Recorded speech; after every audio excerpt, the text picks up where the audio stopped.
Ang kasintahan ng milyonaryo ay publikong pinahiya ang babaeng nag-alaga sa kanya mula pagkabata. Maligayang pagdating sa lahat. Mag-enjoy sa gabing ito habang ang estate ng mga Pedro ay kumikinang sa dilim. Inanunsyo ng isang tao, pinupuno ang paligid ng isang eleganteng at inaasahang mood. Ang gabing ito ay espesyal. Sa wakas, dinala na ni Pedro si Teresa sa kanilang tahanan upang ipakilala sa kanyang pamilya. Sa isang tahimik na sulok ng sala, nakatayo si Anita, tahimik ngunit bahagyang nakasara ang kanyang mga palad. Pinanood niya si Pedro habang pumasok ito, may pagmamalaki sa kanyang ekspresyon, kasama ang isang napakagandang dalaga na may matalim at malamig na mga mata. "Teresa, Anita, nandito na ako!" Masayang sabi ni Pedro habang ipinakilala ang babaeng kasama niya. "Ito si Teresa, ang aking kasintahan." Ngumiti si Anita nang may init at lumapit. "Hello, Teresa. Ako si Anita. Inalagaan ko si Pedro mula pagkabata." Tumaas ang kilay ni Teresa at tiningnan si Anita mula ulo hanggang paa. Ang matandang babae ay nakasuot ng simpleng bestida, ang kanyang buhok ay maayos na nakaipit at ang kanyang ngiti ay totoo ngunit may bahagyang pag-aalinlangan. "Kaya siya pala ang nag-alaga sa iyo," ani Teresa puno ng pangungutya. Nakakalungkot. Isang matanda at mahirap na babae na patuloy pang nakikitira rito. Nababalot ng tensyon ang buong silid. Nagtinginan ang ilang miyembro ng pamilya, hindi alam ang sasabihin. Bahagyang yumuko si Anita, ngunit lumabas ang kirot sa kanyang mga mata. Napangiti si Pedro ng alanganin at marahang pinisil ang kamay ni Teresa. "Huwag namang ganyan!" Nagkibit balikat si Teresa at nagkrus ng braso. "Nagulat lang ako. Ang isang utusan ay itinuturing na pamilya?" Isang matandang kamag-anak, si Ginang Lisa, ang tumikim, pilit na binabasag ang katahimikan. Si Anita ay hindi lang basta utusan. Siya ang halos nagpalaki kay Pedro. Matalim na ngumiti si Teresa. "Oh, kung ganon, napakahusay naman niya sa pagkuha ng atensyon ng lahat." Masakit ang kanyang mga salita, ngunit nanatiling tahimik si Anita.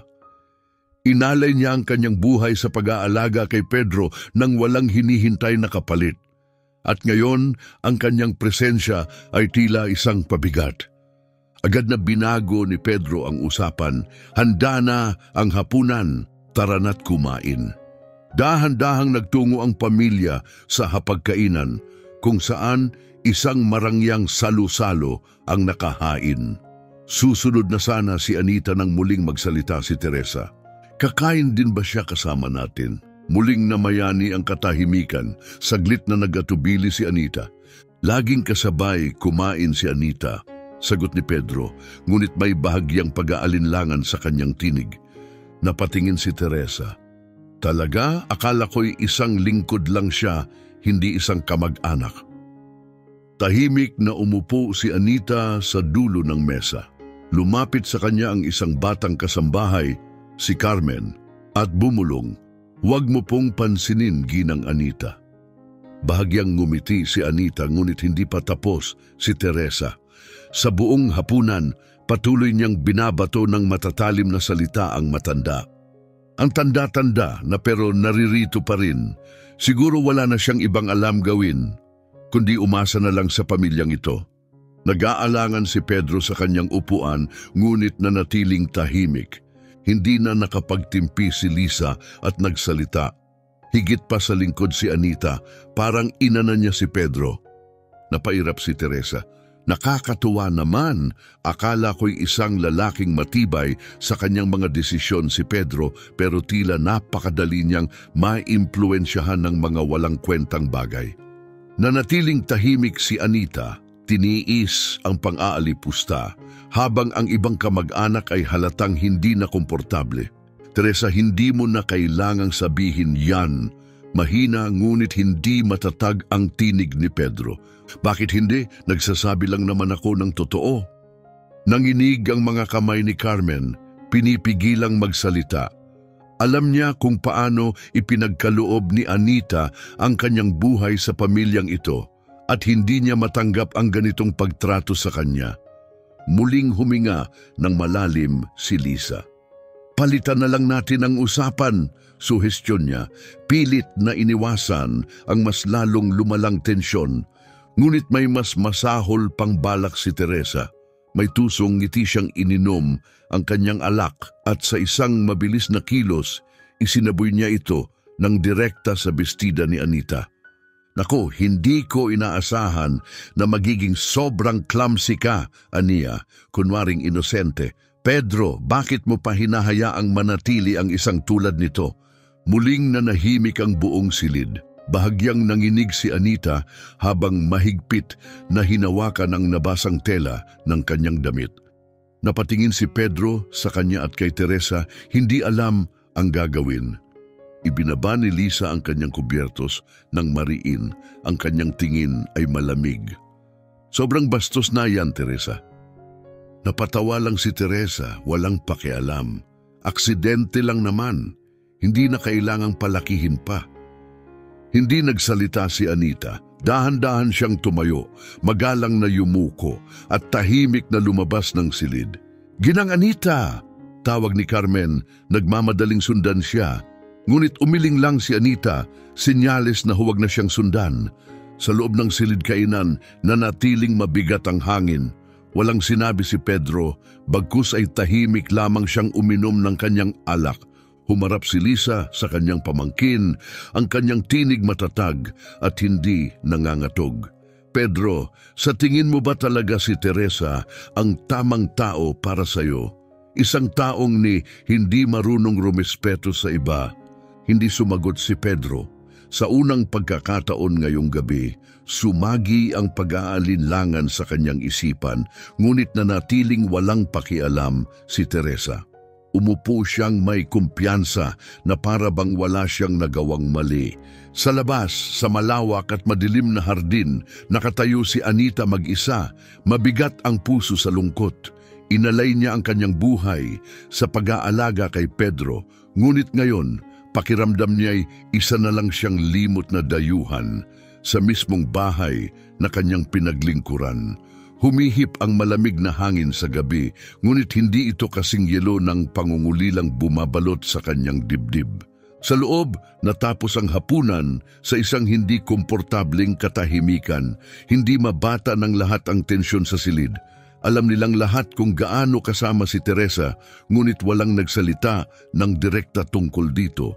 Lahat sila'y naghihintay, hinihintay si Pedro na magsalita, na gumawa ng hakbang, ngunit hindi niya ginawa.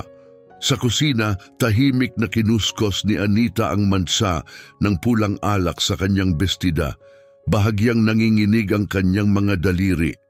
Mula sa kabilang silid, narinig niya ang masasayang tinig ng mga kaibigan ni Teresa. Nagtatawanan na tila walang nangyari. Sa kanyang tabi, nagngingit-ngit si Carmen sa galit. "Hindi niyo pwedeng palagpasin ito." Napabuntong hininga si Anita at napangiti ng pagod. "Anak, ang mga tao ay gagawa ng gusto nilang gawin, pero kung paano ako tutugon, iyan ay desisyon ko."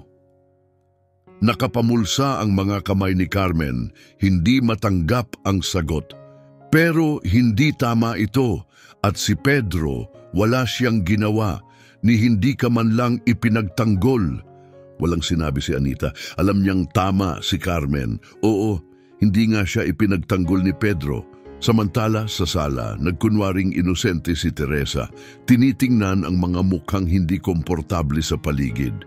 Bakit parang lahat kayo ay nakatingin sa akin na parang may nagawa akong masama? Hindi na nakapagtimpi si Lisa. Ang respeto niya kay Anita ay hindi kailanman nagbago. Dahil may ginawa kang masama, Teresa. Pinahiya mo ang isang taong buong buhay na nag-alaga sa pamilyang ito. Hindi lang basta lingkod si Anita, siya ang nagpalaki kay Pedro. Napairap si Teresa at mapanuyang tumawa. Nakakataba naman ng puso, pero kung talagang mahalaga siya, bakit siya nananatiling isang matandang kasambahay?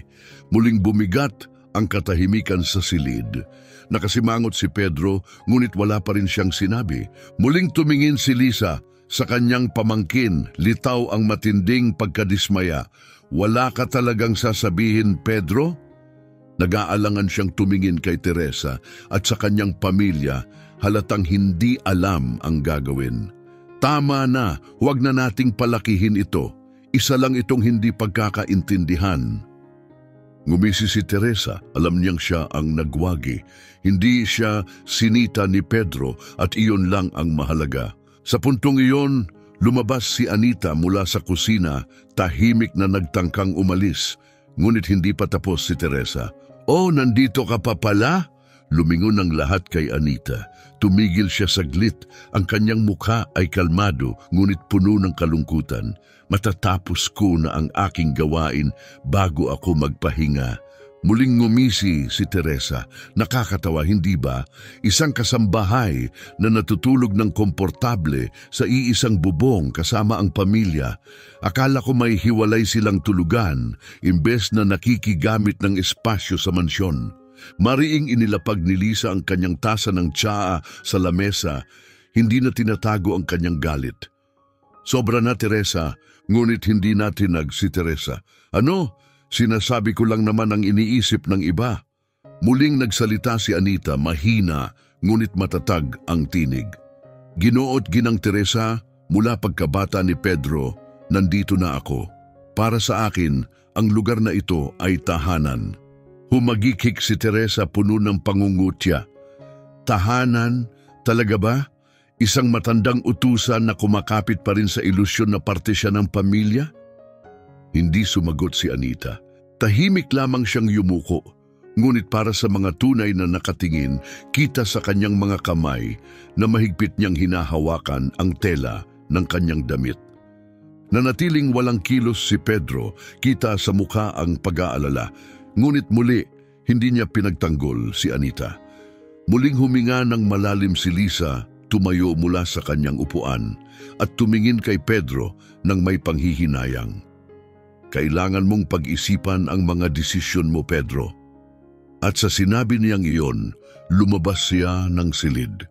Makalipas ang ilang oras, sa pinakatahimik na bahagi ng mansyon, nakaupo si Anita sa kanyang maliit at simpleng kwarto. Hindi kalayuan ang silid na dating tinutuluyan ni Pedro noong bata pa siya. Puno pa rin ito ng alaala.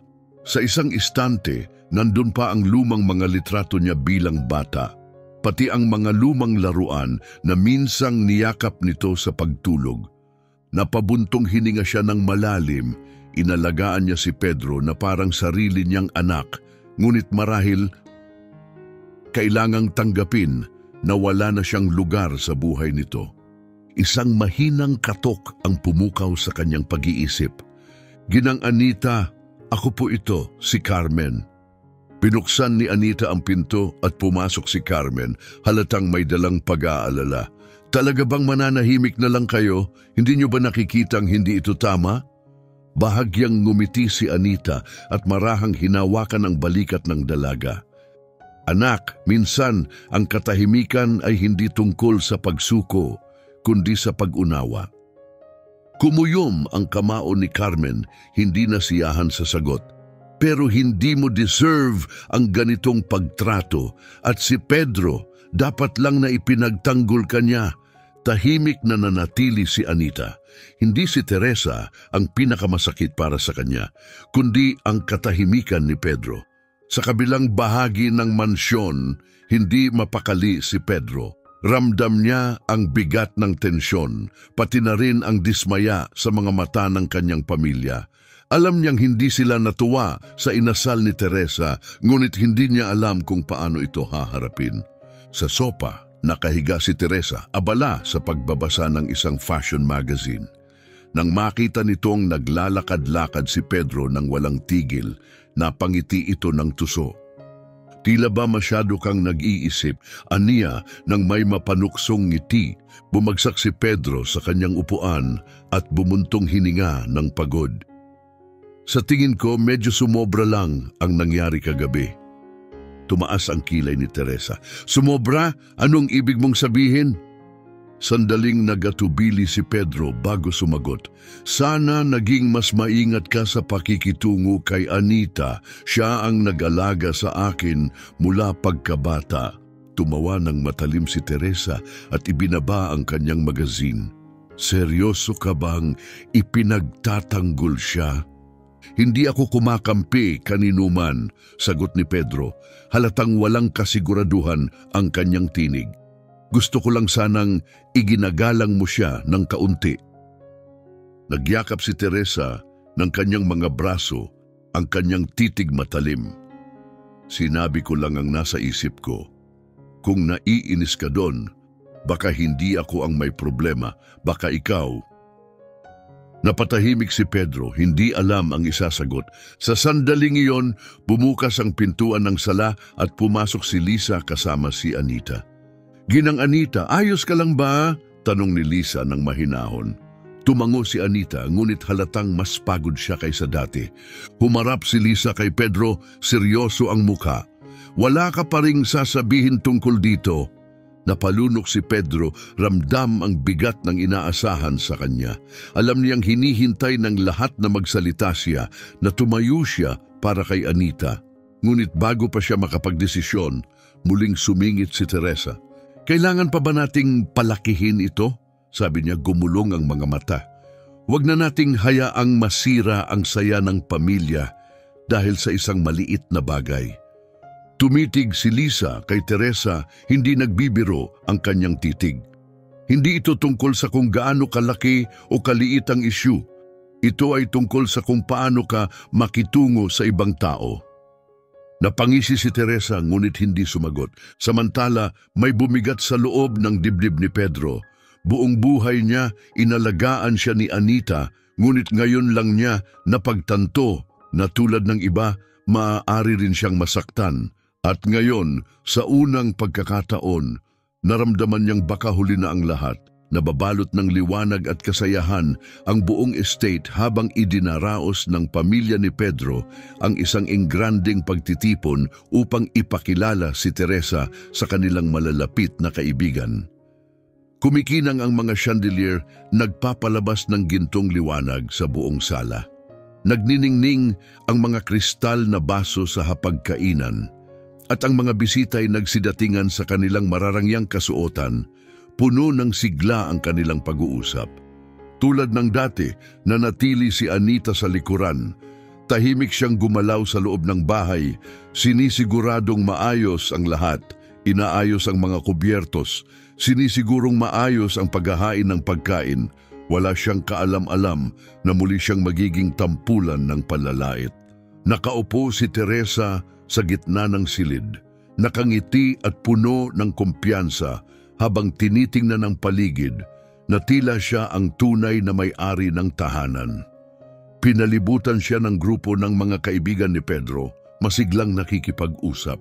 Kaya sa wakas, magpapakasal na si Pedro, biro ng isang lalaking nakaputing polo, bahagyang tinapik si Pedro sa balikat. Napangiti si Teresa ng tuso. Oo nga, pero aminin ko, nagulat akong pinananatili pa rin niya ang ilang lumang bagay sa bahay na ito. Biglang tumigil ang usapan, unti-unting nauunawaan ng lahat ang ibig niyang ipahiwatig. Mabilis na napatingin si Marisa, isang babaeng may kulay gintong buhok, kay Pedro, hinihintay ang kanyang tugon. Ngunit gaya ng dati, isang mahina at hindi siguradong ngiti lamang ang kanyang isinagot. Kumunot ang noo ni Marisa. Ano ang ibig mong sabihin, Teresa? Nagkibit-balikat si Teresa na parang wala lang. Wala namang mahalaga. Nakapagtataka lang na sa isang bahay na ganito kagarbo, may isang lumang anino pa ring pagala-gala. Saglit niyang itinuro si Anita. Narinig ni Anita ang sinabi, ngunit hindi nagpakita ng reaksyon. Tahimik lang siyang nagpatuloy sa pag-aayos ng mesa, nakayuko. Ngunit si Carmen, na nasa tabi niya, hindi na nakapagtimpi. Si Ginang Anita ay hindi lang basta lingkod. Aniya, matigas ang boses. Tumaas ang kilay ni Teresa at tumawa ng bahagya. Talaga? Ano siya kung ganon? Isang lumang alaalang hindi na maitapon. Nagkatinginan ang ilang bisita, halatang hindi komportable. Isang lalaking nasa edad 40, si Samuel, na matagal ng kaibigan ng pamilya, umiling. Ginuot ginang Teresa, ang pinag-uusapan mo ay isang babaeng may mataas na respeto sa tahanang ito. Respetado? Inismiran ni Teresa. Sinasabi ko lang naman ang totoo. Dapat ay alam ng isang lingkod kung saan siya nababagay. Tahimik lang si Pedro sa tabi niya, halatang hindi alam ang gagawin. Nagpatuloy ang kasiyahan, ngunit nag-iba na ang atmosfera. Mula sa kabilang panig ng silid, hindi na itinago ni Lisa ang kanyang pagkadismaya. Tinitigan niya si Pedro, tahimik na nakikiusap sa kanya na magsalita. Ngunit nanatili siyang walang imik at nang akala nilang hindi nalalala ang gabi. Ginang Anita, maaari po bang pakibuhusan ako ng alak? Isang bisita ang nagtanong. Tumango si Anita at lumapit, marahang kinuha ang bote.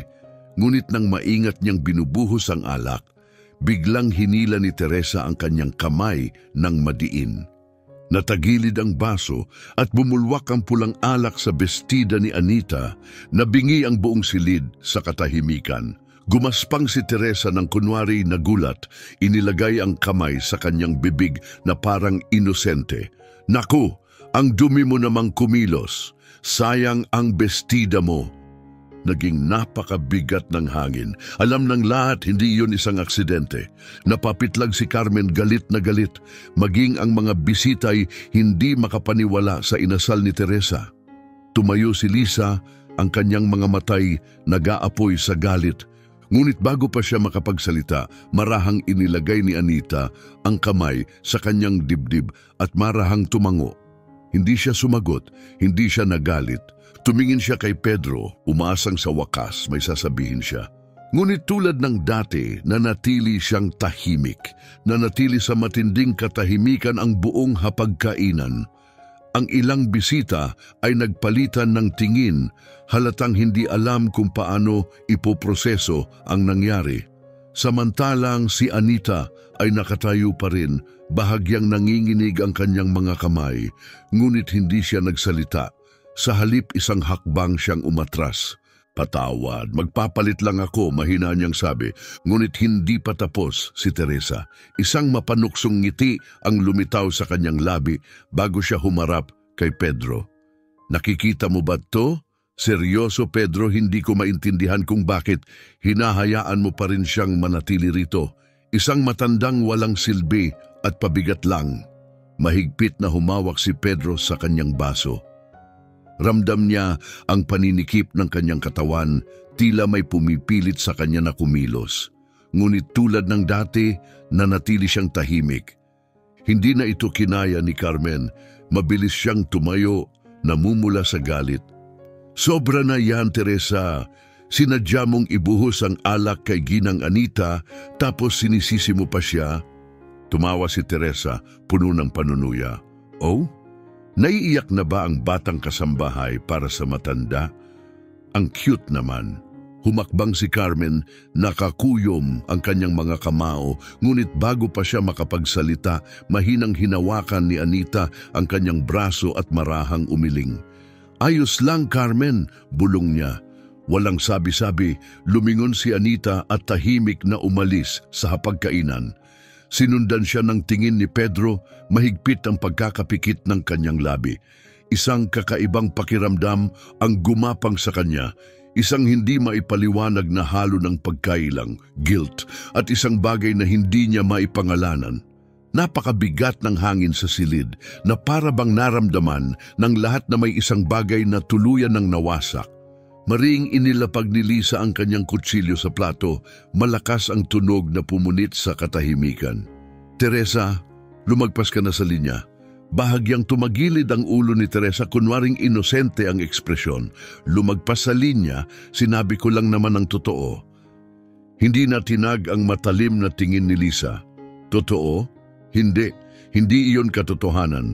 Iyon ay puro kalupitan. Ngumisi si Teresa, hindi nagpatinag. Kung gusto ninyong gawing kontrabida ako, sige, pero hindi ako naniniwala sa pagbibigay ng puwang sa mga bagay na wala namang silbi. Isang malamig na kilabot ang dumaan sa buong silid. Lahat ay naramdaman ito, ngunit walang ibang nakadama nito ng mas matindi kundi si Pedro.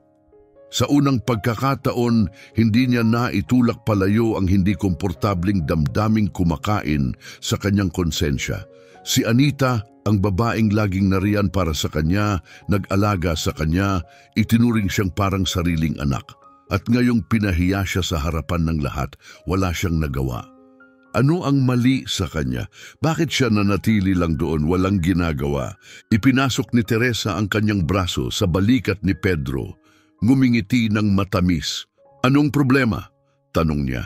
Dahan-dahang tumingin si Pedro sa kanya at sa sandaling iyon nakita niya ito ng buo, hindi bilang babaeng gusto niyang pakasalan, kundi bilang tunay na siya.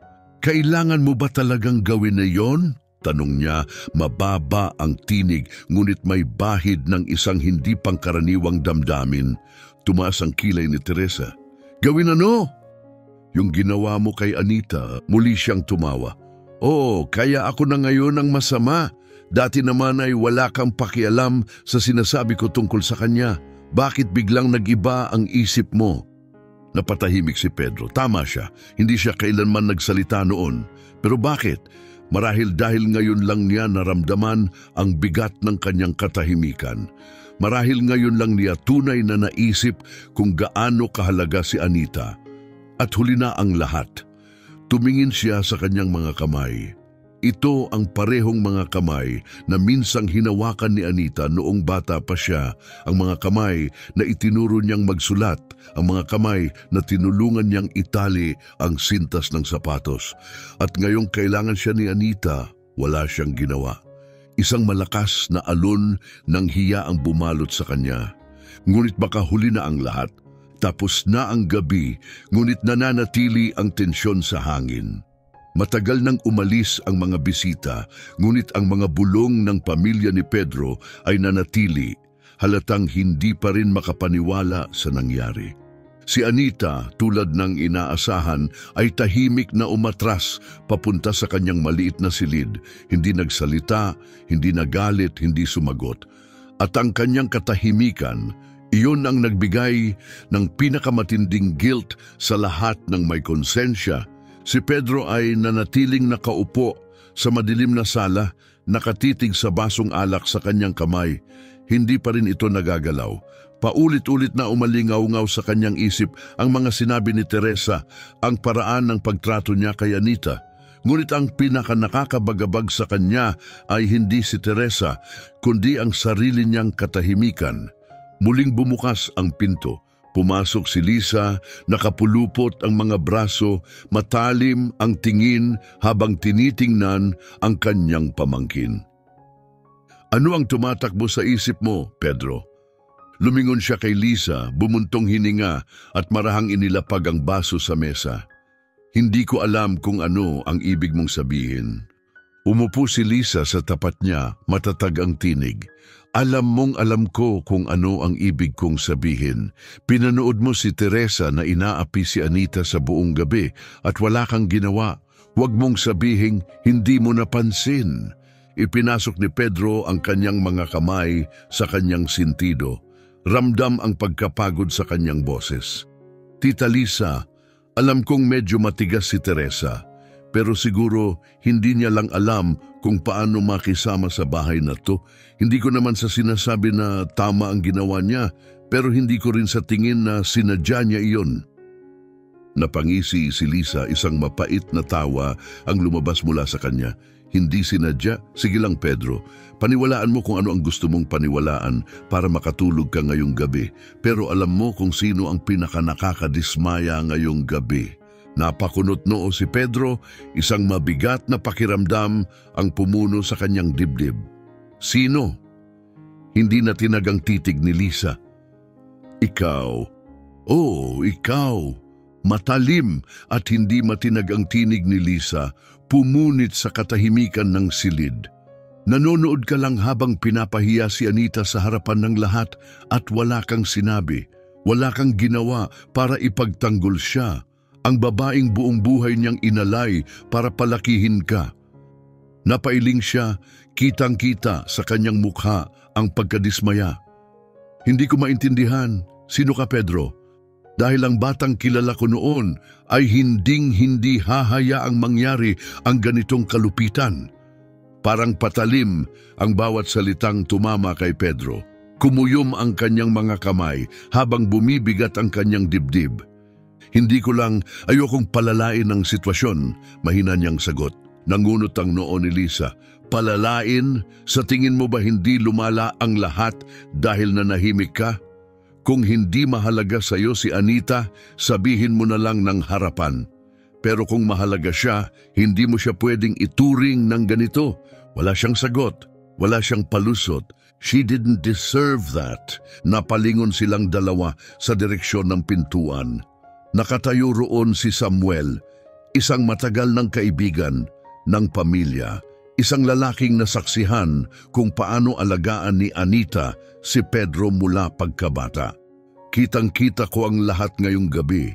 Lumapit si Samuel, matigas ang kanyang tinig. Alam ko kung anong klase kang tao, Pedro. Hindi ka malupit, pero hinahayaan mong baguhin ka ni Teresa. Hinahayaan mong diktahan niya ang mga pinapahalagahan mo.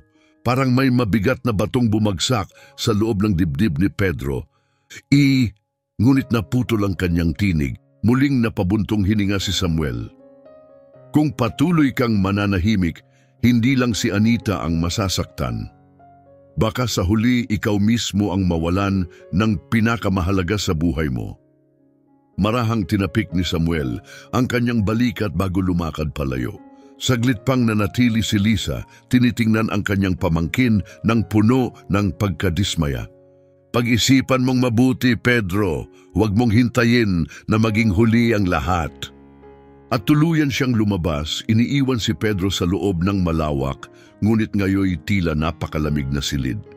Sa unang pagkakataon, nauunawaan niya may bigat ang kanyang mga desisyon, at ngayon dala niya ang bigat ng sarili niyang pagkukulang. Naupo si Anita sa gilid ng kanyang kama, nakatitig sa mantsa ng pulang alak na nanatiling bakas sa kanyang bestida. Hindi siya galit, wala siyang hinanakit, ngunit naroon ang lungkot.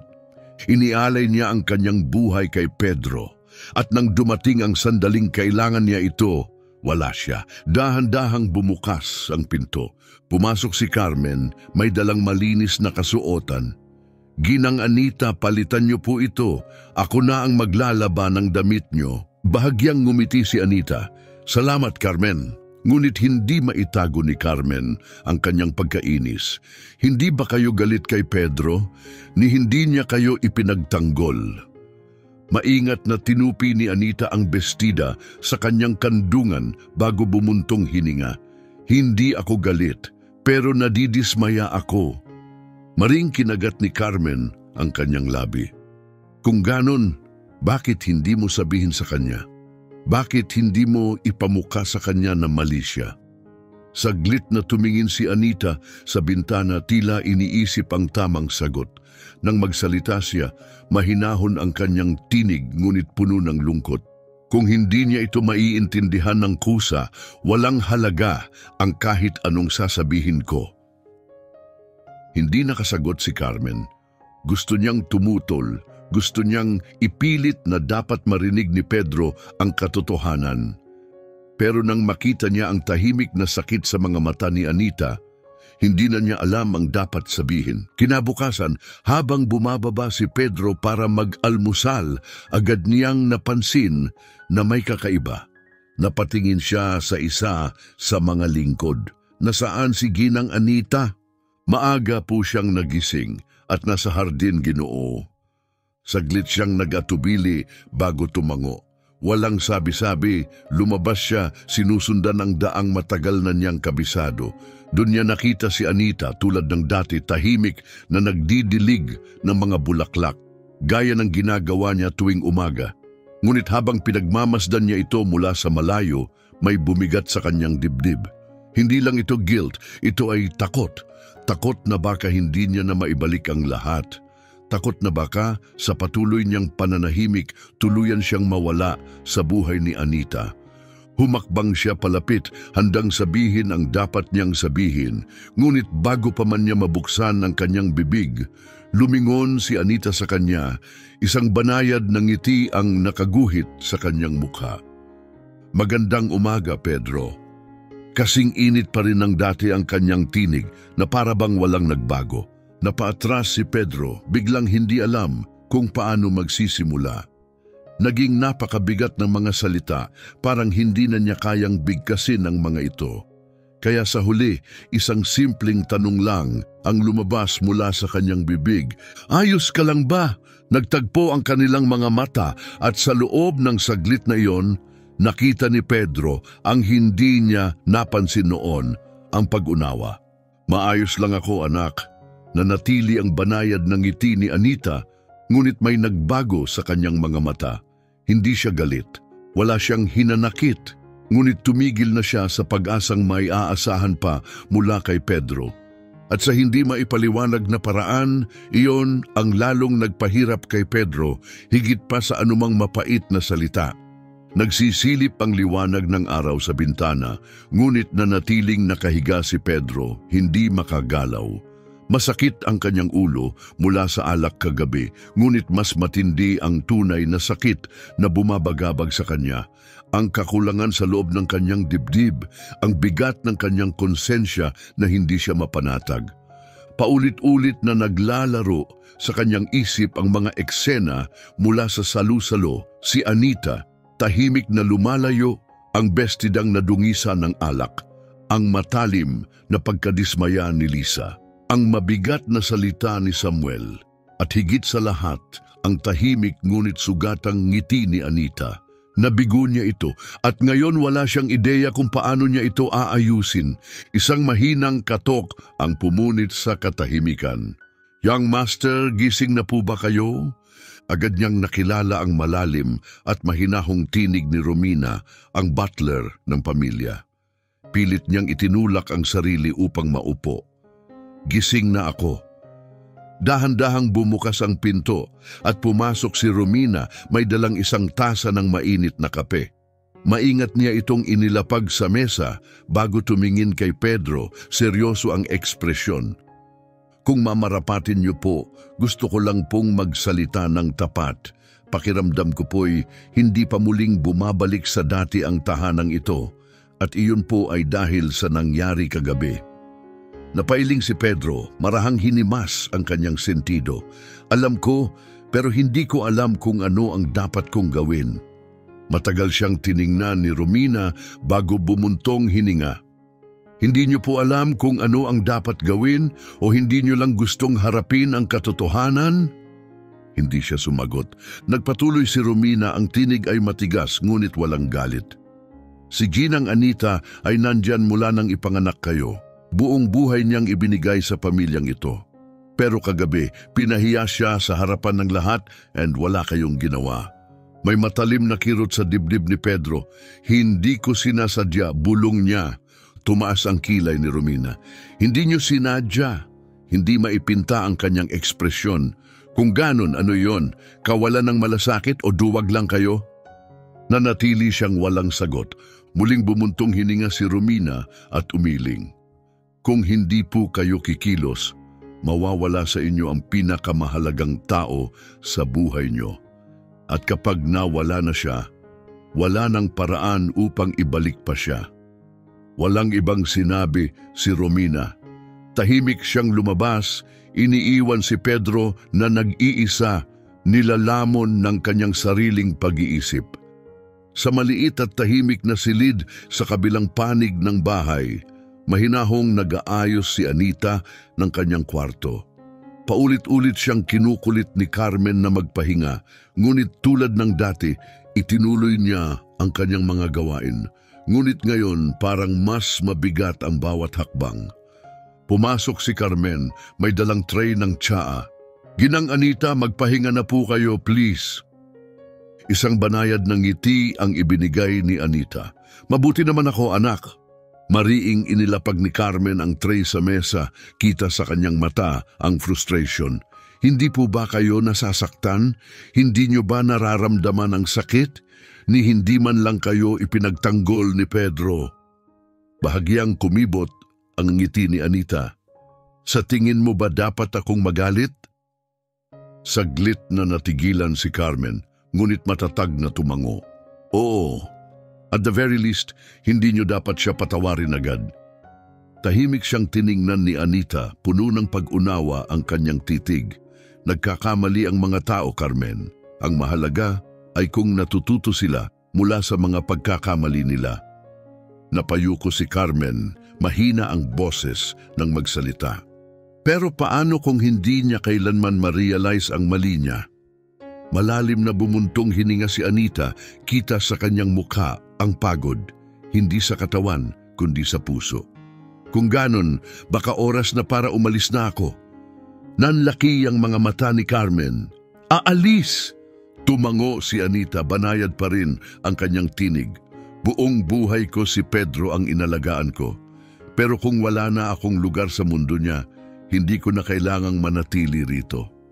Halos manginig si Carmen sa galit at lungkot. Hindi ito tama. Hindi ito makatarungan. Pagkatapos ng lahat ng sakripisyo ni Anita, siya pa ang kailangang umalis. Sa unang pagkakataon sa kanyang buhay, naramdaman ni Pedro na parang hindi na siya kabilang sa sarili niyang tahanan. Ang malawak na mansyon, ang mga chandelier, ang pamilyar na mga bulwagan, lahat ay tila nagbago.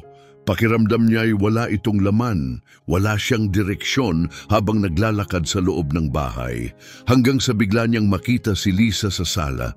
May hinahanap ka ba, Pedro? Tanong ni Lisa. May bahagyang lamig sa kanyang tinig. Nag-alinlangan siya ngunit sa wakas, tinanong niya ang tanong na bumabagabag sa kanya. Nasaan si Ginang Anita? Muling nag-cruise ang mga braso ni Lisa, hindi maipinta ang ekspresyon. Talaga bang mahalaga sa'yo? Natigilan si Pedro. Siyempre, ngumisi si Lisa ngunit walang saya ang kanyang tinig. Kung ganon, bakit hindi ka nagsalita noong hiniya siya sa harap ng lahat? Hindi siya nakasagot. Muling napabuntong hininga si Lisa, isang matalim na lungkot ang sumilay sa kanyang mukha. Nag-iisip na si Anita na umalis. Naninikip ang dibdib ni Pedro. Aalis? Oo. At bakit hindi? Tumigas ang tinig ni Lisa. Ipinakita mo sa kanya na hindi na siya kabilang dito. Parang may malakas na suntok na tumama sa loob ng dibdib ni Pedro.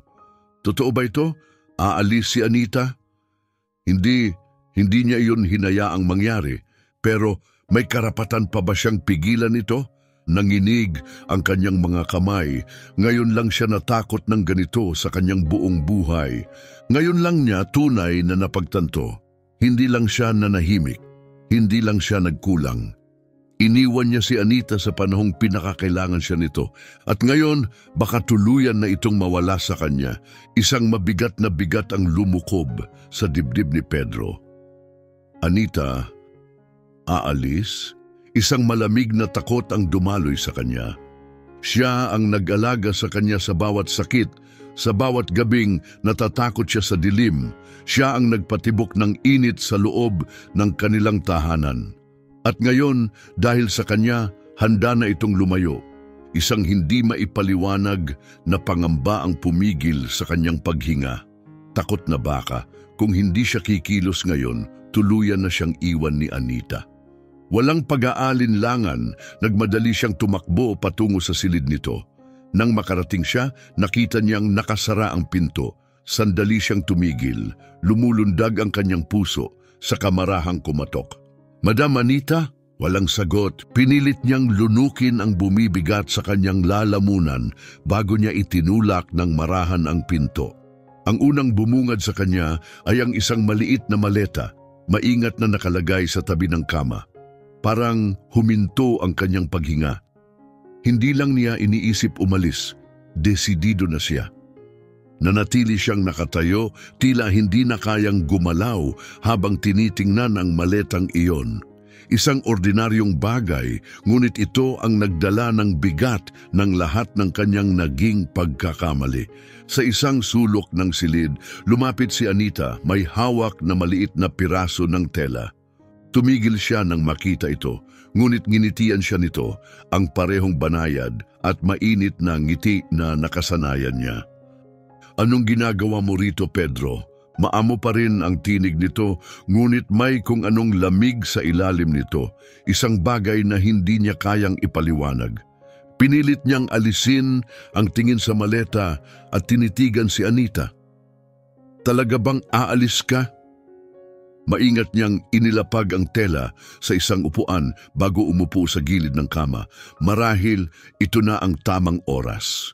Agad na sumiklab ang gulat at takot sa kanya. "Hindi mo ako pwedeng iwan." Muli siyang nginitian ni Anita, ngunit ang kanyang mga mata ay puno ng lungkot. "At bakit hindi? Hindi na ito ang tahanan ko." Napakuyom ng kamao si Pedro. "Anong ibig mong sabihin? Lagi kang kabilang dito." Umiling si Anita, ang tinig niya'y puno ng tahimik na kirot. "Kung totoo yan, anak, bakit pakiramdam ko'y wala na akong lugar dito?" Parang sinuntok si Pedro sa dibdib. Isang buong buhay ang ibinigay ni Anita sa tahanang ito, ngunit dahil sa kanya, pakiramdam nito'y isang estranghero na siya. Sa unang pagkakataon, nakita niya ito ng buo, ang pagod sa mukha nito, ang bigat sa kanyang mga mata. Hindi lang ito dahil sa panahon, hindi lang ito dahil sa edad, ito ay dahil sa sakit. Mabilis na kinuha ni Pedro ang isang silya at naupo sa harapan niya. Halata sa kanyang tinig ang desperasyon. "Hindi ka maaaring umalis, Anita. Ikaw ang pamilya ko." Matagal siyang tinitigan ni Anita, ang kanyang ekspresyon ay hindi mabasa. At sa wakas, isang mahinang buntong hininga ang lumabas sa kanya. "Pamilya? Para iyong isang bulong. Sigurado ka ba?" Walang pag-aalinlangan tumango si Pedro. "Oo, lumaki ako dahil sa'yo. Minamahal kita na parang sarili kong ina." Nanatiling tahimik si Anita, at sa sandaling iyon, natanto ni Pedro kung gaano siya nasaktan. Sa huli, isang mahinang buntong hininga ang lumabas sa kanya. "Kung totoong pamilya ako sa'yo, bakit ka nanahimik kagabi?" Parang may bumagsak na malamig na yelo sa kanyang loob. Napakaraming dahilan ang pumasok sa isip niya. "Ayokong magulo ang gabi. Ayokong mag-away kami ni Teresa. Hindi ko alam kung paano ko ipagtatanggol si Anita nang hindi lumilikha ng eksena." Ngunit alam niyang wala sa mga ito ang tunay na dahilan. Walang dahilan na sapat para bigyang katwiran ang kanyang katahimikan. Nagtagpo ang kanilang mga mata bago marahang umiling si Anita. "Alam mo ba kung ano ang pinakamabigat na sakit, Pedro? Hindi ang masasakit na salita." Nagpos siya, tila pinapayagan ang kanyang susunod na salita na lumubog ng buo sa kanya. "Ang pinakamasakit ay ang katahimikan." May matalim na hapdi sa kanyang dibdib. "Galit ka ba sa akin?" tanong ni Pedro, halos isang bulong. Umiling si Anita. "Hindi ako galit, pero nadismaya ako." At sa isang iglap, mas masakit iyon kaysa sa anumang galit na maaaring ipakita nito. Hindi siya nasaktan dahil sa galit. Nasaktan siya dahil hindi na siya umaasa kay Pedro. Napalunok si Pedro, ramdam ang paninikip ng kanyang lalamunan. "Pakiusap, huwag kang umalis." Isang banayad ng ngiti ang muling lumitaw sa labi ni Anita. Maingat niyang iniabot ang kanyang kamay at hinaplos ang buhok ni Pedro, gaya ng ginagawa niya noong bata pa ito. Isang simpleng kilos na muntik nang bumali sa kanya. "Pedro, malaki ka na. Hindi mo na ako kailangan." Mabilis siyang umiling. Hinawakan ang kamay nito na parang isang desperadong bata. "Hindi totoo yan. Bahagi ka ng buhay ko. Hindi ko kayang isipin ang bahay na ito nang wala ka." Muli siyang tinitigan ni Anita, tila sinusukat kung totoo ang kanyang sinasabi. At sa huli, isang tanong ang binitiwan nito. "Kung ganon, bakit mo hinayaan silang tratuhin ako ng ganon?" Hindi siya makasagot. Dahan-dahang binawi ni Anita ang kanyang kamay at tumayo. Hindi kita sinisisi, Pedro, pero iniisip ko, marahil tama na rin ito. Marahil dapat ko nang simulan ang sarili kong buhay. Isang matinding desperasyon ang bumalot kay Pedro. Hindi niya kayang isipin ang buhay na wala si Anita. Biglang bumukas ang pinto. "Ginang Anita, hindi mo pwedeng iwan si Master Pedro." Si Carmen, pula ang mukha nito, puno ng galit at matinding emosyon. Napangiti si Anita. "Carmen, anak, kaya na ni Pedro ang sarili niya." Pero mariin umiling si Carmen. "Hindi, kung kaya niya, hindi niya hinayaang mangyari ito sa'yo." Napapitlag si Pedro. Hindi pa siya kailanman kinausap ni Carmen ng ganito. Tumalikod ito sa kanya, ang mga mata naniningkit sa galit. "Master Pedro, kung talagang mahalaga sa iyo si Ginang Anita, ipakita mo. Dahil kung hindi ka kikilos ngayon, tuluyan mo siyang mawawala." Napalunok si Pedro, naninikip ang kanyang dibdib sa bigat ng kanyang pagkukulang. At sa sandaling iyon, natanto niya ang isang bagay. Hindi lang ito tungkol kay Anita. Hindi lang ito tungkol kay Teresa. Ito ay tungkol sa kanya. Kung gusto niyang bumawi, kung gusto niyang ipakita kay Anita na siya ay pamilya niya talaga, kailangan niyang patunayan ito. At hindi lang sa pamamagitan ng salita, kundi sa pamamagitan ng gawa. Nanatili sa isipan ni Pedro ang mga salita ni Teresa, parang isang matinding babala na hindi niya nakayang baliwalain. Ngunit sa unang pagkakataon, hindi siya nagduda sa kanyang sariling desisyon. Tumitig siya kay Anita na naroon pa rin may banayad na ekspresyon sa mukha, ngunit wala na ang dating pag-asam sa kanyang mga mata. Hindi na siya naghihintay na magbago si Pedro. Tanggap na niyang hindi ito magbabago. At ang napagtantong iyon ang pinakamahirap tanggapin ni Pedro. Malalim siyang huminga, saka lumapit kay Anita at sa harapan niya, ang babaeng nag-alaga sa kanya buong buhay niya, lumuhod siya. "Madam Anita, patawad." Nanlaki ang mata ni Anita sa gulat, maging si Carmen ay tila napako sa kinatatayuan niya. Yumuko ng mababa si Pedro, ang boses niya ay puno ng pagsisisi. "Mali ako, hindi kita ipinagtanggol, pinabayaan kita, pero pakiusap, huwag kang umalis." Matagal siyang tinitigan ni Anita bago niya marahang inabot ang ulo ni Pedro at hinaplos ito, gaya ng ginagawa niya noong bata pa ito. "Pedro," mahina niyang sinabi, puno ng lambing, "ang sagot na hinahanap mo. Ikaw mismo ang kailangang makatagpo niyon. Hindi kita maaaring turuan nito." Bumigat ang loob ni Pedro sa lalim ng kanyang sinabi. Ngayon niya lubos na naunawaan, hindi sapat ang pagsisisi. Kailangan niyang patunayan na may nagbago sa kanya. Tumayo siya at lumabas ng silid, dala ang bigat ng sariling konsensya. Pagala-gala si Pedro sa loob ng bahay, hindi pa rin matahimik ang isipan. Kailangan niyang malaman kung may pagsisisi ba si Teresa, kung kahit paano ay naintindihan nito ang pagkakamali nito. Ngunit nang pumasok siya sa drawing room, narinig niya ang malalakas na halakhakan ng grupo ni Teresa. "Ang ganda ng bahay na ito," ani Teresa. Iniikot ang baso ng alak sa kanyang kamay. "Pero ang dami namang kalat na hindi na dapat nandito, lalo na yung mga luma at wala ng silbi." Muling tumawa ang mga bisita niya, natigilan si Pedro. Isang lalaking nagngangalang Gabriel ang nagtaas ng kilay. "Sino ang tinutukoy mo?" Malanding ngumisi si Teresa at uminom ng alak. "Sino pa ba? Yung matandang utusan na iyon. Kawawa naman. Nakita niyo ba siya? Nakatayo lang doon, basang-basa ng alak, parang isang asong basang-basa sa ulan." Muli na namang umalingaw-ngaw ang tawanan sa buong silid. Nanigas ang katawan ni Pedro. Wala siyang pagsisisi, wala siyang hiya. Sa halip na makaramdam ng alinlangan, isang matinding galit ang bumangon sa kanyang dibdib. Mas matindi pa sa naramdaman niya noong gabi ng salusalo. Hindi na siya nagdalawang isip. Mabilis siyang lumapit kay Teresa. "Kailangan nating mag-usap." Nagulat si Teresa sa tigas ng kanyang tinig. "Oh, Pedro, andito ka na pala. Pwede bang mamaya na, may ginagawa ako?" ngunit hindi siya naghintay. Hinawakan niya ang braso nito at itinayo ito mula sa upuan. Ngayon na! Natigilan ang lahat, walang nagsalita habang hinila niya si Teresa palabas ng silid. Nang sila'y tuluyang nag-iisa sa pasilyo, binitiwan niya ito. Ano yung sinabi mo kanina? Malamig niyang tanong, nagkibit balikat si Teresa.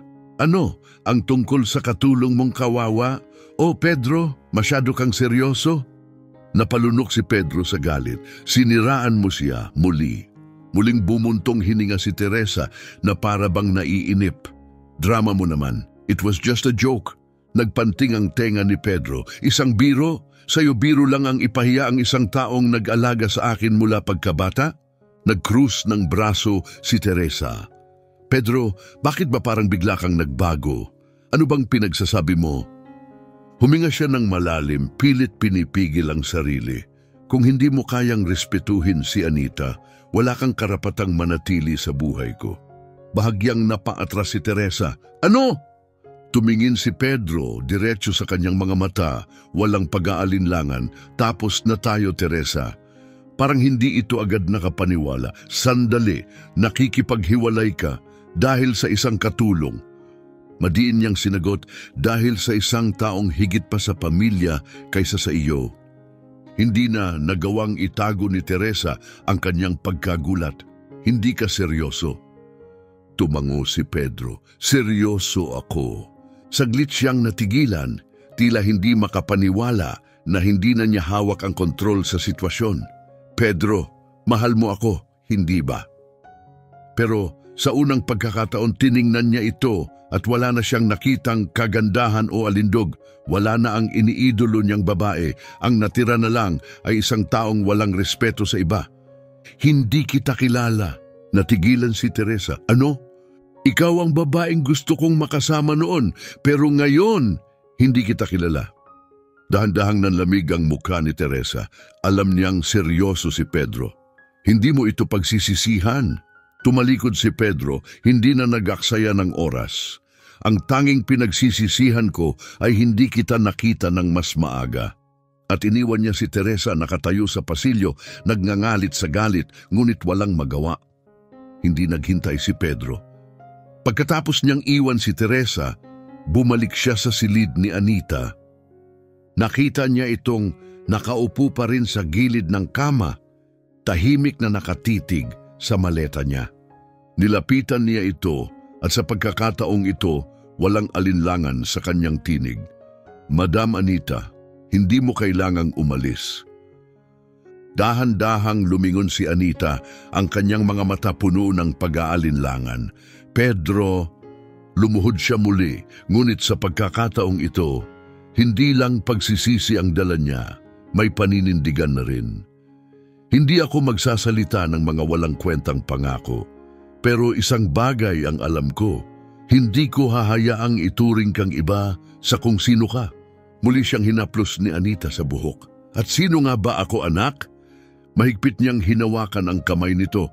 Ikaw ang nag-alaga sa akin. Ikaw ang nagpalaki sa akin. Hindi lang kita lingkod. Ikaw ang pamilya ko. Isang matamis ngunit mapait na ngiti ang lumabas sa labi ni Anita. Matagal ko nang hinintay na marinig mo yan. Napalunok si Pedro. Mananatili ka ba? Hindi sumagot si Anita agad. Sa halip, hinawakan niya ang kanyang kamay at sa pagkakataong ito, hindi niya ito binitiwan. Sa unang pagkakataon, naramdaman ni Pedro na ito na ang tamang simula. At sa unang pagkakataon, hindi na siya mananahimik. Mabilis na nagtungo si Pedro sa hardin kung saan tahimik na tinatabasan ni Anita ang mga bulaklak. Hindi siya lumingon sa tunog ng kanyang mga yapak, ngunit alam niyang naroroon siya. Huminto siya ilang hakbang palayo, nilunok ang kanyang kaba at nagsalita, Madam Anita, pinalayas ko na si Teresa. Dahan-dahang lumingon si Anita, bahagyang gulat ang dumaan sa kanyang mata. Desisyon mo ba talaga iyon? Tumango si Pedro walang pag-aalinlangan. Tama ka, mali ako, napakatagal kong nanahimik, pero ipinapangako ko hindi na ako papayag na saktan ka ni Numan. Matagal siyang tinitigan ni Anita bago unti-unting lumitaw ang isang maliit, ngunit mapag-unawang ngiti sa kanyang mga labi. Sa wakas, lumaki na ang munting batang kilala ko. Isang matinding kirot ang bumalot sa dibdib ni Pedro, isang pinaghalong pagsisisi, ginhawa at pag-asa. Alam niyang hindi niya maibabalik ang nakaraan, ngunit may pagkakataon pa siyang itama ang hinaharap. Ngunit kahit pinalayas na niya si Teresa, hindi ito babaeng madaling tumanggap ng pagkatalo. Sa halip na umalis, nag-organisa siya ng isang biglaang pagtitipon. Inanyayahan ang kanyang mga malalapit na kaibigan na para bang walang nangyari. Kumpiyansa siya na kung manatili siyang may kontrol, kung ipapaalala niya kay Pedro ang marangyang buhay na kanyang inaalok, magdadalawang isip ito. Muling napuno ng ilaw at tunog ng pag-uusap ang drawing room nang sumapit ang gabi. Ngunit sa pagkakataong ito, ang kasayahan ay tila pilit, hindi natural. Sa isang sulok na natili sina Lisa at Samuel, halatang walang gana sa nangyayari. Hindi nila itinago ang kanilang pagkadismaya. Sa kabilang bahagi ng silid, nagbulungan sina Carmen at Romina, parehong nagmamasid sa kilos ni Pedro. She really thinks she can just pretend nothing happened. Bulong ni Carmen, nag-aapoy ang kanyang tingin. Malalim na huminga si Romina, nakatuon ang tingin kay Pedro, na nakatayo malapit sa pasukan, tahimik na pinagmamasdan ang nangyayari. Sa wakas, nakita na ng batang Ginoo kung sino talaga siya. Pero may lakas ba siyang tapusin ito? Mahigpit na isinara ni Carmen ang kanyang kamao. Hindi siya dapat nandito, alam ito ng lahat. Pero ang mas pinangangambahan ko ay si Madam Anita. Sobra na ang tiniis niya. Tumango si Romina, ang ekspresyon niya ay puno ng lungkot at sa isang iglap bumagsak ang lahat. Si Anita, tulad ng dati, ay nanatiling nasa likuran, tahimik na inaayos ang silid, hindi nagpapansin. Ngunit hindi si Teresa ang tipo ng taong marunong lumimot. Oh my, malakas ang boses ni Teresa, sapat para marinig ng lahat. Naririto ka pa rin? Biglang tumahimik ang silid. Saglit na natigilan si Anita ngunit hindi sumagot. Nakangising lumapit si Teresa, nakapulupot ang kanyang mga braso. Nakakapagtaka, akala ko nakaimpake ka na at handa nang umalis. Muling lumipat ang mga mata ng lahat kay Pedro. Isang matinding galit ang pumuno sa kanya. Bago pa siya makapagsalita, tumayo si Samuel. Ang tinig niya'y matalim na tila isang kutsilyo. Ginang Teresa, lumalagpas ka na sa linya. Sumunod si Lisa, ang kanyang boses, kasing lamig ng bakal. Nakakahiya ka. Hindi pa ako nakakita ng isang tao na kasing baba ng ugali mo. Ngunit hindi natin si Teresa, bagkus itinapat niya ang kamay sa kanyang dibdib na parang inosente. Ano? Sinasabi ko lang ang totoo, kung mayroon siyang dignidad, umalis na sana siya. At bago pa man maunawaan ng lahat ang susunod niyang gagawin, bigla niyang inangat ang kanyang baso ng alak at inihagis ang laman nito kay Anita. Sumabog ang pulang likido sa damit ni Anita, bumakat sa tela na parang dugong kumalat sa kanyang katawan.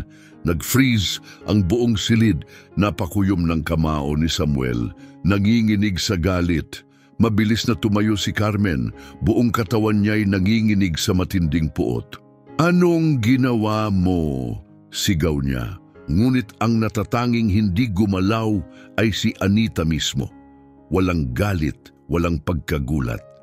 Ibinaba lamang niya ang kanyang tingin at sa kanyang mga mata walang puot, kundi isang lungkot na hindi kayang ipaliwanag ng salita. At sa sandaling iyon, may isang bagay na tuluyang nabasag sa loob ni Pedro. Sa pagkakataong ito, hindi na siya mananatiling tahimik. Si Teresa ay nakangiti pa rin, ngunit nang humarap siya kay Pedro, agad na nagbago ang kanyang ekspresyon. lumayas ka. Ang tinig niya ay kalmado, ngunit walang alinlangang utos. Nanigas si Teresa. Ano? Lumapit si Pedro, ang kanyang titig malamig, puno ng matinding paghamak. Sabi ko, lumayas ka. Natawa si Teresa, isang walang laman at pilit na halakhak. Pinalalayas mo ako? Dahil sa kanya? Hindi na tinag si Pedro. Tanga ako para paniwalaan na mabuti kang tao, anya malamig ang tinig. Ngunit ngayon, nakikita ko na kung ano ka talaga. Hindi ka lang malupit, wala kang puso. Bahagyang nanginig si Teresa, ngunit agad niyang itinago ito sa likod ng kanyang mapanuksong ngiti. Pedro, sobra ka naman. Mahal mo ako, hindi ba? Sa unang pagkakataon, tumingin si Pedro sa kanya at wala siyang nakitang kahit anong hinangaan niya noon. Walang kagandahan, walang alindog, isang tao lamang na walang halaga sa kanya. Hindi kita kilala. Natigilan si Teresa. Ano? Matatag siyang tumango. Hindi lang kita pinalalayas sa bahay na ito, kanselado na rin ang kasal natin. Napuno ng bulong ang buong silid. May nagulat, may nagbuntong hininga ng ginhawa. Nanlaki ang mata ni Teresa. Pedro, hindi mo ako pwedeng gawin to. Matapang niyang tinapunan ito ng tingin. Kakagawa ko lang. Tinalikuran niya ito, hindi man lang nagdalawang isip. Nanginginig si Teresa sa galit. Pagsisisihan mo to, Pedro. Ipinapangako ko, pagsisisihan mo. Ngunit walang nagbigay ng pansin sa kanyang pagbabanta. Ibinigay ni Samuel ang utos na ipak ang kanyang mga gamit. Tumayo si Lisa, mahigpit ang yakap sa kanyang sarili, habang si Carmen ay mabilis na lumapit kay Anita upang punasan ang kanyang bestida. Ngunit nanatiling tahimik si Anita, napagod na sa paulit-ulit na pagdadaanan niya. Si Pedro naman ay tahimik na huminga ng malalim, hinagod ang kanyang buhok. Sa unang pagkakataon sa napakahabang panahon, gising na siya. Matagal siyang bulag, mas pinili niyang manahimik, hinayaang masaktan ang taong pinakamahalaga sa kanya. Ngunit tapos na ang panahon ng kahinaan at sa pagkakataong ito, handa na siyang ayusin ang lahat. Bukas ang pinto ng pag-aaral ni Pedro. Nang biglang pumasok si Teresa, dala pa rin ang kanyang mapagmataas ng ngiti. Ngunit sa kabila ng kanyang kumpiyansa, may bahagyang pangamba sa kanyang mga mata. Nang magtagpo ang tingin nila ni Pedro, malamig, walang bahid ng pag-aalinlangan. Pedro, kailangan nating mag-usap. Dahan-dahang ibinaba ni Pedro ang kanyang baso at tumayo. Nandito ka pa rin. Tumaas ang kilay ni Teresa, nakapulupot ang mga braso sa kanyang dibdib. Anong ibig mong sabihin, hindi ako aalis, sobra ka lang sa pag-react. Bukas, kapag kalmado ka na, marirealize mong ako pa rin ang pinakamahusay na pagpili para sa'yo. Isang mapait na tawa ang lumabas mula kay Pedro. Pinakamahusay na pagpili, isang babaeng malupit, mapanlinlang at walang kahit kaunting malasakit sa iba. Napairap si Teresa. Oh, tigilan mo yan. Fine, siguro medyo napasobra ako kay Anita, pero ginawa ko lang iyon dahil mahal kita. Hindi dapat nadadala ang isang lalaking kasing taas ng estado mo ng isang mahirap at walang silbing babae tulad niya. Madiin ang pagkuyom ng kamao ni Pedro. Hindi pabigat si Madam Anita, siya ang pamilya ko. Napailing si Teresa. Seryoso ka ba? Lingkod lang siya. Yan ang tawag mo sa pamilya. Lumapit si Pedro, ang kanyang tinig yelo sa lamig. Hindi mo ito maiintindihan dahil hindi mo kayang mahalin ang sinuman kundi ang sarili mo. Sandaling natigilan si Teresa, ngunit mabilis niya itong tinakpan ng isang mapanuyang ngiti. So, ano ngayon? Iniisip mo bang itapon ako? May kasal tayong pinaplano, Pedro. Hindi mo ako maaaring hiyain ng ganito. Matalas ang ngiti ni Pedro. Hiyain ka? Ikaw ang nagdala niyan sa sarili mo. Sa tingin mo ba, pagkatapos ng ginawa mo, may sino man sa pamilya ko na tatanggap pa sa'yo? Nagpanting ang tainga ni Teresa. Pagsisisihan mo ito, aniya, puno ng galit. Kailangan mo ako. Ako ang nagbibigay sa'yo ng koneksyon, ng status. I don't need status, malamig na putol ni Pedro. Ang kailangan ko ay ang mga taong tunay na nagmamalasakit sa akin. Matatag at walang pag-aalinlangan ang kanyang boses. Kanselado na ang kasal. Kunin mo ang mga gamit mo at umalis ka. Laging inakala ni Teresa na mahina si Pedro, madaling manipulahin. Ngunit ngayong tinitingnan niya ito, napagtanto niyang wala na siyang kontrol sa kanya. Nanginginig ang kanyang katawan sa galit. Sa tingin mo papayagan kitang gawin ito?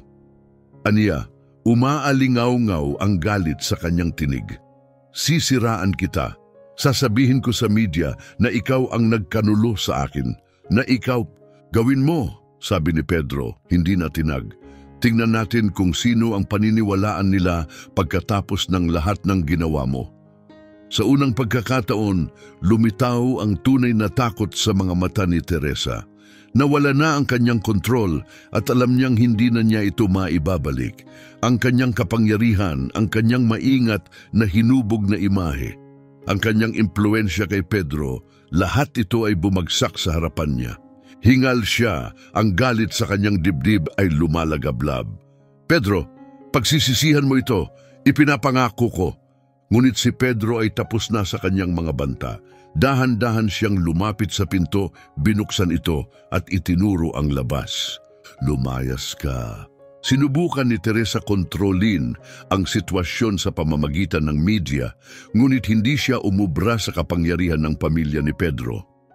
Sina Lisa at Samuel ay mabilis na kumilos, naglabas ng opisyal na pahayag, kinansela ang engagement na ito dahil sa lantad na kawalang galang ni Teresa sa aming pamilya. Mabilis na kumalat ang tsismis, ang mga dumalo sa party ay ikinuwento ang lahat, kung paano pinahiya ni Teresa si Anita, kung paano lumabas ang tunay niyang ugali. Sa loob lamang ng ilang araw, tuluyang bumagsak ang kanyang reputasyon, mga headlines sa dyaryo, Teresa, ang mapagmataas na fiancé na sumiklab sa sarili niyang pagkawasak. Isiniwalat ang iskandalo sa Pedro Estate. Kabastusan may kapalit, paano nawalan ng lahat si Teresa? Unti-unting lumayo sa kanya ang mga negosyante, nawalan ng suporta ang kanyang pangalan sa lipunan. Ang mga dati niyang tagahanga ay ngayoy tinutulig sa siya. Ngunit wala sa mga ito ang tunay na nawala sa kanya. Nawala sa kanya si Pedro. Paulit-ulit siyang tumatawag, wala nang sumasagot. Pinuntahan niya ang estate, ngunit nanatiling nakasara ang mga tarangkahan. Sa wakas, napagtanto niya ang totoo, wala nang bumabalik sa kanya. Habang pinag-uusapan ng mundo ang pagbagsak ni Teresa, si Anita ay hindi man lang nagbigay ng pansin. Hindi siya kailanman naghangad ng kayamanan o paghihiganti. Ngunit nang pumasok si Pedro sa kanyang silid isang umaga, agad niyang naramdaman na may nagbago. Lumuhod si Pedro sa harapan niya, marahang kinuha ang kanyang mga kamay, may basag na emosyon sa kanyang tinig. Madam Anita, patawarin mo ako. Malambing na tinignan siya ni Anita tulad ng dati. Pedro, hindi mo kailangang lumuhod sa harapan ko. Ngunit umiling si Pedro, mali ako. Hinayaan kitang masaktan, hindi kita ipinagtanggol noong kailangan mo ako. Malalim siyang huminga, hinigpitan ang hawak sa kamay ng matanda. Ngunit mula ngayon, hindi na ako papayag na mangyari ulit yon. Sa unang pagkakataon, nakita ni Anita ang tunay na pagbabago sa kanya. Ang batang inalagaan niya, sa wakas, ay naging lalaking may paninindigan. Ngumiti siya ng banayad, marahang pinisil ang kamay ni Pedro. Sa wakas, hindi na siya nag-iisa. Habang umaagos ang umaga, abala si Madam Anita sa pag-aalaga ng kanyang mga bulaklak sa hardin tulad ng dati. Ngunit sa araw na ito, may isang hindi pangkaraniwang bagay. Si Pedro lumalapit sa kanya, may hawak na isang maliit na kahon sa kanyang kamay. Madam Anita, may nais akong ibigay sa iyo. Ani Pedro, may halong kaba, ngunit puno ng sinseridad. Tiningnan siya ni Anita, ang mga mata puno ng kuryosidad. Ano iyon, anak? Maingat na binuksan ni Pedro ang kahon, inilantad ang isang payak, ngunit eleganting gintong kwintas. Natatandaan ko, noong bata pa ako, sinabi mong pangarap mo ring makatanggap ng isang regalo mula sa taong pinakamamahal mo. Lumambot ang ekspresyon ni Anita, isang ngiti ang sumilay sa kanyang labi. Ngunit sa likod nito, may damdaming mas malalim pa sa kayang ipakita ng kanyang mga mata. Hindi mo kailangang gawin ito. Ngunit matatag ang sagot ni Pedro, hindi, karapat-dapat ka rito. Ibinigay mo sa akin ang lahat, minahal mo ako nang walang hinihintay na kapalit. Hindi ko kailaman maibabalik ang lahat ng iyon, ngunit kahit papaano, nais kong iparamdam sa iyo kung gaano kita pinahahalagahan. Marahan niyang isinabit ang kwintas sa leeg ni Anita. Hinaplos ito ng matanda, damang-dama ang init ng pagmamahal sa simpleng kilos na iyon. Ang batang inalagaan ko, sa wakas, ay ganap ng lumaki, bulong niya. Hinawakan ni Pedro ang kanyang mga kamay at may pangakong nagningning sa kanyang tinig. Hindi na kita muling palulungkutin. Habang pinupuno ng init at pagmamahal ang estate ni Pedro, bumagsak naman ang mundo ni Teresa. Ang dating masikip na bilog ng kanyang mga tagahanga at kaibigan ay tuluyan ng naglaho. Nakaupo siya sa kanyang marangyang apartment, nakatitig sa kanyang cellphone, punong-puno ng hindi nasagot na tawag, tinanggihang mga pagpupulong at mga mensahe mula sa mga negosyanteng formal nang kumalas sa kanya. Paulit-ulit niyang sinubukang tawagan si Pedro, walang sagot. Nagpadala siya ng mga mensahe, nakikiusap, nagsusumamo ng pangalawang pagkakataon. Ngunit ang sagot niya ay katahimikan. Doon niya sa wakas naunawaan, tapos na ito. Sa unang pagkakataon sa kanyang buhay, hinarap ni Teresa ang isang bagay na hindi pa niya nararanasan, ang lubos at ganap na pag-iisa. Wala nang kapangyarihan, wala nang impluensya, wala nang sino mang maaari niyang manipulahin, wala nang natira kundi ang sarili niya, tiyatang kawalan na hindi niya kailaman napunan. Makalipas ang isang linggo, nagdaos ng maliit na pagtitipon si Pedro sa kanyang estate. Ngunit hindi ito isang marangyang piging para sa negosyo o status. Ito ay isang gabi ng pagbibigay pugay sa babaeng nagbigay sa kanya ng lahat. Nasa loob ng silid ang mga tunay na nagmamalasakit kay Anita, sina Lisa, Samuel, Carmen, Romina at iba pang malalapit na kaibigan. Nang tumahimik ang kwarto, tumayo si Pedro at tinaas ang kanyang baso. Ang gabing ito ay hindi lang para sa pagsasalo ng pagkain.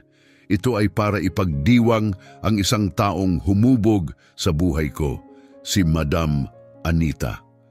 Nagpalakpakan ang lahat, ngunit umiling lamang si Anita, tila hindi pa rin sanay na mapansin ng ganito. Nagpatuloy si Pedro, ang kanyang boses puno ng damdamin. Marami akong naging pagkakamali.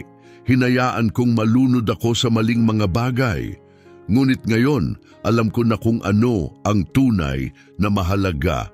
Hindi kayamanan, hindi estado, kundi ang mga taong nagmamahal sa atin nang walang hinihinging kapalit. Lumingon siya kay Anita, puno ng pasasalamat ang kanyang ekspresyon. Si Madam Anita ang nag-aruga sa akin, minahal ako na parang sarili niyang anak. Ngunit pinabayaan ko siyang magdusa. Hinayaan kong maranasan niya ang sakit na hindi niya kailanman dapat naramdaman. Pero mula ngayon, hindi na iyon mauulit. Lumapit siya kay Anita at marahang hinawakan ang kanyang kamay. Napuno ng luha ang mata ni Anita, ngunit hindi iyon mga luha ng sakit. Iyon ay mga luha ng pagmamahal, ng pagiging tunay na pinahahalagahan. Sa tabi, mahinang bumulong si Carmen kay Romina. Sa wakas, natutunan na ng batang Ginoo kung ano ang tunay na mahalaga. Tumango si Romina, may pagmamalaki sa kanyang mga mata.